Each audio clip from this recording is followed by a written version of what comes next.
Hey, family. I'm just up and I decided I was going to put something on here. I think I'm going to start doing something I'm going to call True Hill District Stories. Because I've had so much happen in my life. I think I could share some things that's really crazy, but true. So, coming up where I came up at it on the hill on Fifth Avenue, I had a myriad of friends. I had a lot of friends. Some people that I didn't vibe with, but mostly all friends. And we all hung, we had a clique. We all hung together, and we were, especially like when we got older, we really were really tight. We had a tight bond with the people we used to run with. And I remember one friend. I'm not going to say his name, obviously, but let's call him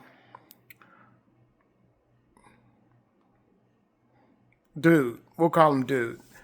And me and Dude used to hang every day. I was with him every day. We used to grind everything.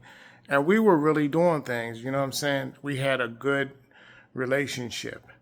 So me and Dude was hanging one time, and my girlfriend came down to where we was at, to the business we was at, and she had bought her niece down there. Now, her niece was a very, very nice looking girl. Very nice looking, but she was for the streets. She was ghetto as hell. So we chilling, having a good time.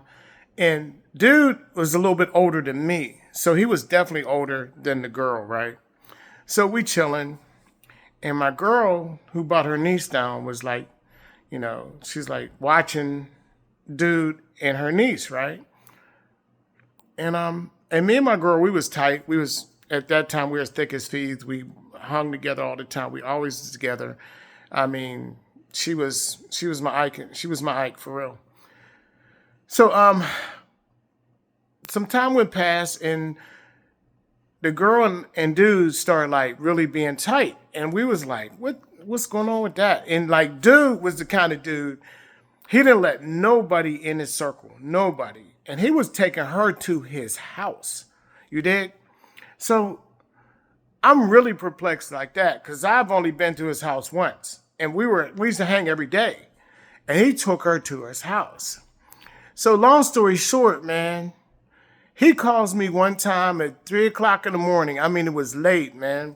Yo, what's up? He's, man, get up, man. What's up? Yo, man, somebody broke into my house.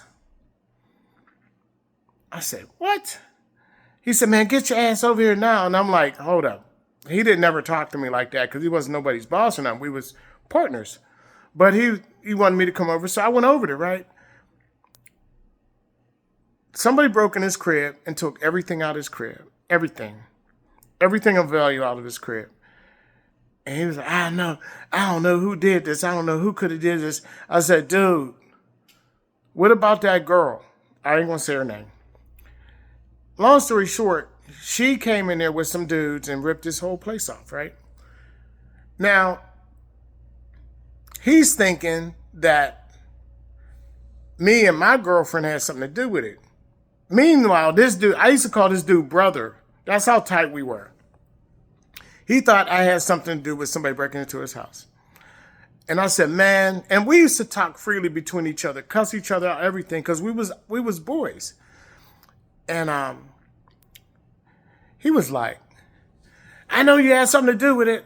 Why would I have something to do with it when you're like, we're brothers. We're in business together. We doing things together, man. We grinding. What are you talking about? This dude knew he was wrong for bringing this young girl into his life and everything like this. So long story short, we never was cool like we was before. You know what I mean? Our friendship went right down the toilet because of this happening.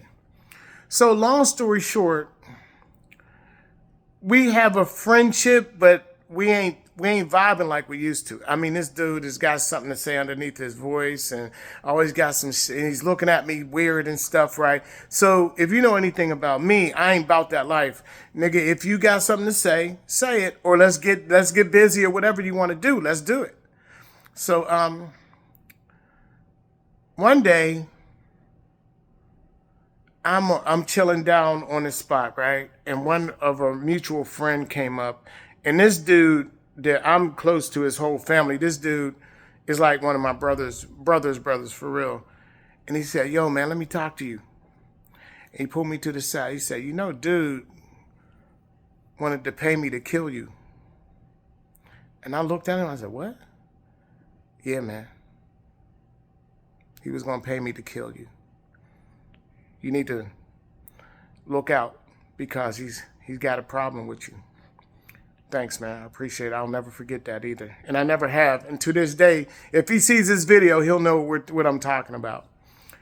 So now I'm like, okay, this is getting a bit deep. So we at the spot. We're still in business together, though. We're still in business together, but we're not close like we used to be. The dude that worked for us, I found out later that the guy who worked for us, I found out later that dude was going to pay him to jump on me. But jump on me, like him and his boy jumped me to the fact that they was going to try to hurt me, like do something to me, take me out. So long story short, I got away from the situation. I got away from those people, and I started grinding on a different grind. And to this day, if I see dude, he might have a problem. He would have to walk on the other side of the street. You dig? So that's why I tell everybody, man, keep your circle small, but know who's in your circle and make sure that person is really down for you. Because if it wasn't for my boy who came and put a bug in my ear,